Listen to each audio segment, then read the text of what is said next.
Во время самоизоляции все же приходится подтверждать или получать инвалидность. Так вот сейчас медико-социальная экспертиза в Ингушетии устанавливает инвалидность по направлениям и документам, представленным лечебными организациями, заочно, без личного присутствия пациента. Стандартная процедура установления инвалидности такова. Если человек считает, что в силу утраченного здоровья он может получить группу инвалидности, он должен обратиться к своему лечащему врачу или председателю врачебной комиссии поликлиники. С таким же предложением на пациента может выйти и сам лечащий врач.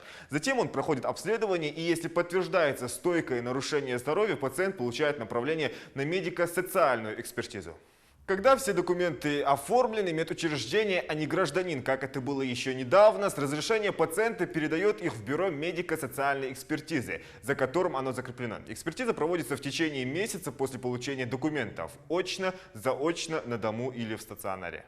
Новым порядком предусматривается автоматическое продление ранее установленной группы инвалидности, в том числе для детей-инвалидов. Срок пересвидетельствования которых приходится на период с 1 марта по 1 октября пересвидетельствуется автоматически, без предоставления каких-либо документов или же заявлений, с продлением срока инвалидности на 6 месяцев.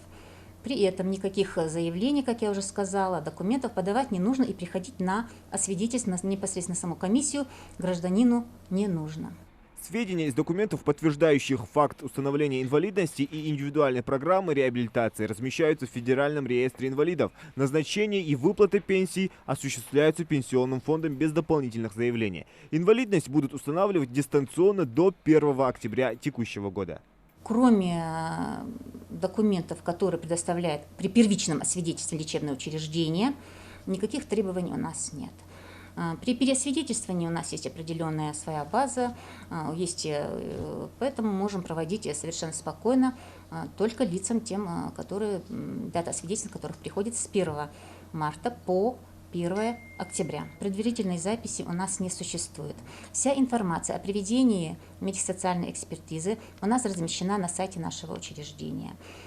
Гражданин может в очень подробном порядке ознакомиться, и о результатах проведенной медико-социальной экспертизы гражданин извещается в письменном порядке. В случае несогласия с бюро можно обжаловать решение в месячный срок на портале госуслуг. По любым возникшим вопросам можно обратиться на номер горячей линии, который вы видите на своих экранах. Зелимхан Калоев, Магомед Дидигов, Новости 24.